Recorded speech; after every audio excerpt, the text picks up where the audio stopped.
patch or something, but I did see that interaction. For whatever reason, he can block debuff immune targets, but I don't think that's the better facet anyhow, unless you can really use those blocks. Like the fact that it has 2 charges, you can just choke people off in certain areas. It can be a little bit more impactful. So I'm curious to see if Blacklist have figured out a way to maximize that other facet. TNC for their part into the Lesh and Winter Wyvern, so that should be our Yoa hero now coming out. Still holding on to some of the flex of the Weaver and the Slaughter, but theoretically just looking for a last pick now perhaps for Jing. Again, with Winter Wyvern and a mana-hungry hero like Leshrac, with her facet to restore mana from healing, it's pretty big for the Lesh to just self-sustain on top of his facet as well to regen mana through his right-clicks. It's a nice little facet, that's for sure. I mean, you know, the disrupt the whole wall thing, like the fact that debuff immune heroes can't really go through those walls. I kind of like that, if I'm honest with you, John. I feel like that should just be a permanent change. Like, because the walls are just never going to be as good as the actual kinetic field. So it's like, well, if you did make it so, you know, debuff immune targets can't go through the wall, that makes enough sense to me. You know, I don't think it's that broken. I mean, up until you get a player that's just unbelievably good with just lining up those walls, I actually think it's a really nice change if they keep it that way. Yeah, and I think it's a big trade-off anyhow. Like, your synergy with Static Storm isn't as great with the Kinetic Fence. It's very much position situational.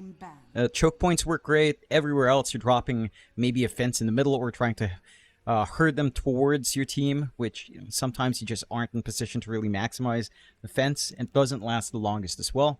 So I would probably agree on you in that. Whether or not that's something Valve does down the line, who knows? You know, as far as I know, it still hasn't been patched out, so maybe it's working as intended. Do you see the rest of the bans? Ursa being taken out by Blacklist, TNC taking care of the Night Stalker, and for Blacklist's part, they do pick up the Razor. So very stable choice for the offlane or safe lane here for the side of Blacklist. Curious as to where they do decide to run this. It does feel like a Razor versus a Slaughter lane if they're expecting this offlane now. For Cox, does feel really good here for Natsumi. So I would expect just a Razor safe, a last pick for Gabby to come true here. And TNC is expecting the same with these offlane bans. Still options like Axe, LC in the pool. Maybe not the most amazing considering there's a Winter Wyvern. They will take care of the Centaur instead on TNC's part. Blacklist, what pause ones do you not want to deal with from Palos? There's still a Lifestealer on board, but the Razor does make it awkward to consider. It does look like they are seeing the Weaver as a support for Jing, which I don't mind. Slaughter Weaver lane is pretty strong. Does have a lot of synergy there to play with as well. We'll have to see how TNC does flex it out. They do have last pick overall, so if they feel the need to, you can still just give Palos that Weaver and pick something else, I suppose, for your support here for Jing. I wonder if TNC considers something like a Morphling to come out here against this Razor. I mean, Morphling seems kind of dead at the moment. In fairness, the facets don't seem incredible by any stretch, and the win rate's been quite low. But well, Blacklist Rivalry, they are going to go ahead and pick up a Mars, so it actually is going to be the Arbed DK coming out, and Gabby will go ahead and take the offlane Mars for himself. So a bit of a switch up here for Blacklist, but I do like it. I think Mars with its arena facet is pretty ridiculous right now, so can't blame Blacklist Rivalry for going ahead and picking that one up. TNC Predator, how do they respond is the question. They still need some kind of answer here in the position 1 role. I mean, even if you threw POS1 Weaver into the mix, I think it's still perfectly fine. You are kind of limited on options against Razor. Yeah. It's... I feel like you just kind of cop the Slaughter versus Razor lane. You go with Weaver 1. Weaver into Mars is still workable for the Weaver. I do like the synergy Blacklist has. Really strong team fight, really good push presence as well. Just with the DK, you can actually opt for Kinetic Fence because you do have the arena to set up for the Static Storm instead. So we could see a bit of a different shakeup here for Blacklist on that Disruptor. TNC, they will go to Faceless Void. That was left in the pool. That's not something we see too often, but tends to be a last ban out. He will, of course, not go for the time zone, as it is a pause 1 Void, so you will go with Temporal Impunity. That immunity is pretty big for the Faceless Void to play on edge. And lanes, again, decently into the Mars. There is a little bit more play there for Gabby. I do like this from TNC. You do have ways of working this chrono really well. You've got good follow-through for the chrono. You can either chrono after curse or chrono in and then curse afterwards. Like, either order works. You've got great jump in with a Slardar and with a Weaver as well. And you've got good damage in chrono to apply. Corrosive Haste to debuff them, the bugs from the Weaver to soften them up as well. The Leshrac can stand outside, gain some mana back, spamming out his own spells. There's some good synergy here for TNC. For Blacklist, again, the teamfight is still looking strong, but it's not lacking from TNC either. And whenever you have Chrono and Winter's Curse, it can complicate matters for you here on Blacklist's end. I will say for Blacklist's draft, they certainly are looking at a little bit more of an up-tempo style. They want to play early. You've got really early scaling from the Razor into DK. You've got this overwhelming team fight with the Arena and Static Storm, and it's on a much lower cooldown as well. So I want to see Blacklist play this one fast. Again, this is the one thing we've seen from Blacklist. At least at their best, Blacklist tends to play really strong lanes and kind of snowball from there. We have seen a little tendency to slow down in the mid-game. I don't think you want to do that in this case for Blacklist. Again, your scaling is sort of fine, but when it comes down to it, you're up against a Faceless Void, and I don't think any of your cores measure up to that in terms of how well they scale into a very late-game scenario here. We are getting into it, John. Game number 1 here between Blacklist Rivalry and TNC Predator. Yes, bleed for Here we go. The matchup everyone's been wanting, everyone's been waiting for, and we actually end up getting it. You make mistakes. You're going to have to do a lot of translating, I think, Jonathan. It's already started. Palos is saying something. I was just saying, good luck. Good luck. Kuya John, Kuya why is everyone Gavi, interested older in- brother Gavi. No, it's not me. That's Natsumi. He's John Anthony Vargas. And Gavi's not wishing good luck. He's saying watermelon banana. All right. Watermelon Not that banana. much spice. These guys are holding back. No spice. Maybe when someone loses, there's gonna be some spice. What is it with you Pinoys and having like a billion names? You say John Anthony. Yeah. Then there's You're the John middle Nathan. name as well, which is your mother's. Yeah. Our names are long. All right. You tend to have two first names. Then you have the middle name, middle initial, which is your mother's maiden name, and then your actual last name. So I don't know. It's a carryover from the Spanish, at least, with the middle initial, I think. Everything else, I know. It's just silliness. We like our weird names, Mike. There's John Nathan. There's Jonathans. There's Jonathan. You know, there's a lot of ways to do stuff here, Mike. Certainly is, John. You're one to talk with your first name. Oh, Don't let me shut dox you here. Cox. Cox is going to go for a fight over this bounty rune and actually does get it. Natsumi, he went for the plasma field level 1, so he does take a fair bit of damage on the way out. But he's alright. He'll make his way out just fine. It's going to be a 2-for-2 trade in terms of bounties. And of course, we should start with the mid lane, shouldn't we, John? Yoe's going to be up against Arbed in the DK vs Leshrac matchup. Pretty boring match here, John, between these two players, but do you expect anything particular to happen? It'd be stable for Abed. It should also be stable for Yoe. There shouldn't be any big kill threats coming out here. You're actually pretty happy on Yoe overall. Stable harassment onto Abed.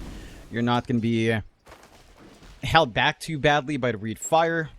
It will impact your mana regen a little bit, I guess, with the Chronoptic Nourishment, but it's not really a big factor here for Yoe. So, should just be able to farm up. Level 6 is when it gets spicy. If Abed can get some room to shove in mid, that should force the response out. Rune control is much more important for Yoe as well in comparison. I don't know if you're really going to emphasize that mid rune control, though. As, again, you're up against a DK. You probably don't need the additional reinforcements to just steal a rune away, so you might be able to afford to hold on to just your side lanes here from TNC and just try to build off of that, considering how strong these side lanes can be. Well, why is Tim's getting tipped?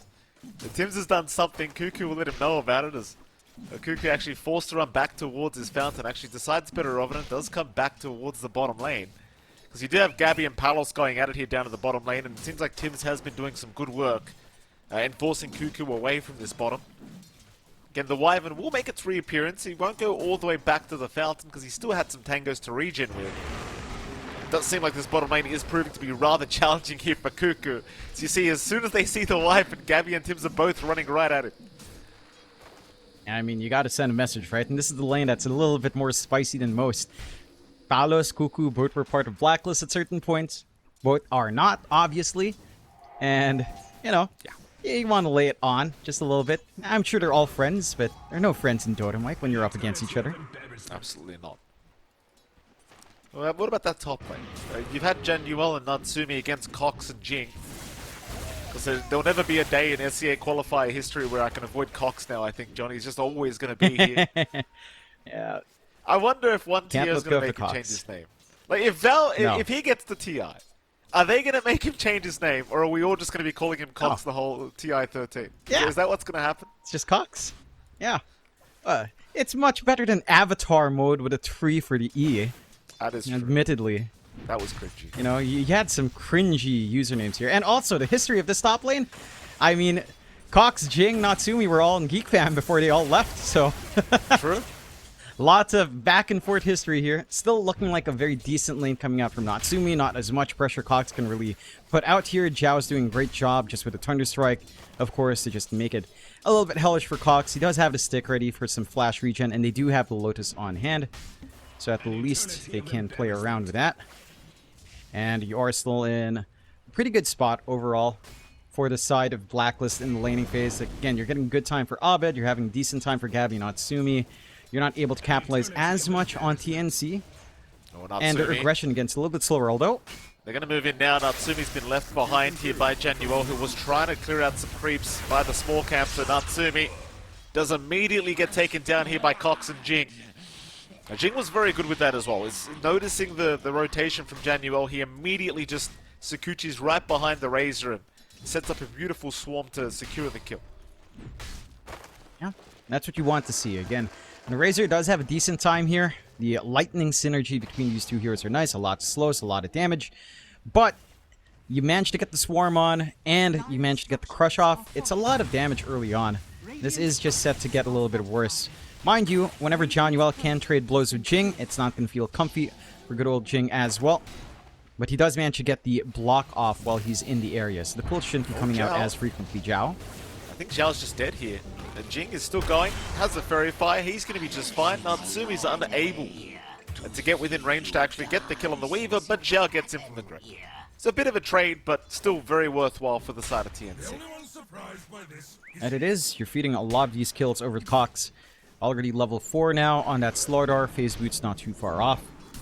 And is having a grand old time. Again, not farming the best, but finding these kills does compensate quite a fair bit. And it gives a bit of an opportunity for Jing to top up Yoa down mid. Which is, again, it's not the best lane for Yoa. It's not the worst. He is still finding farm. Abed's certainly in control of that mid lane, which is to be expected for the DK overall. So you're kind of just happy enough to give Yoa more tools to play with. He is getting his stacks up. No real contest for the runes again. Much more focused on those side lanes.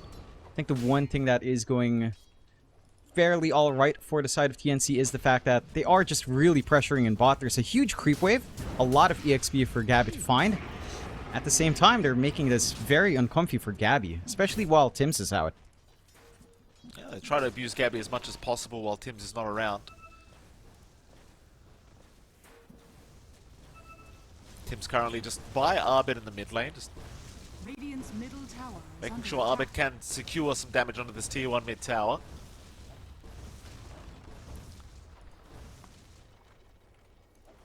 Looks like Tims will leave the area. Abed's going to run out of his dragon form in about half its duration, as Jing has also shown up on the Weaver.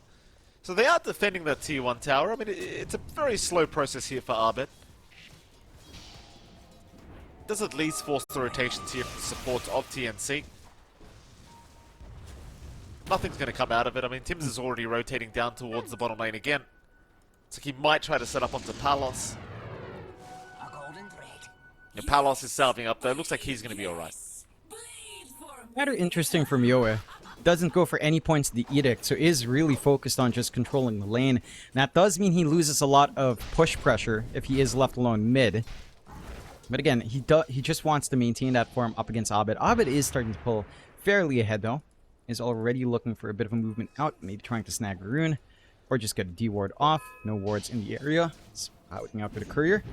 But isn't also able to really get anywhere else. So, just a little bit of a back and forth. A little bit of a slower period right now early on in the game.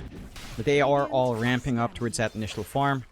It does feel like for Blacklist, the moment you hit some level 6s here, you will want to get active, especially on like Gabby, on John Yuel. Once he has a 6, you want to connect the Mars and the Disruptor. Look for a jump onto anyone and see if that opportunity will present itself once these levels are up.